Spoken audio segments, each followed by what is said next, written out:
ఈ రాష్ట్రంలో మరి ఒక మొనగాడు ఒక మొగోడు బీసీల పక్షాన ఎంతవరకైనా సిద్ధమని తెగించి ఈ రాష్ట్రంలో పరిపాలన కొనసాగిస్తున్నటువంటి అగ్రవర్ణ పార్టీలైన టిఆర్ఎస్ పార్టీని బొందబెట్టే వరకు 100 కేసులు 100 రోజులు జైళ్ళైనా భయపడకుండా వెనుకడుగు వేయకుండా నిలబడి మరి ప్రత్యామ్నాయ పార్టీ అయినటువంటి కాంగ్రెస్ పార్టీని అధికారంలోకి తీసుకొచ్చినటువంటి మనగాడు ఎవరు తెలుసా?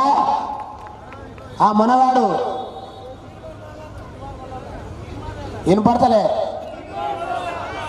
గట్టిగా చూసారా? మనగాన్ని చూడాలని ఉందా?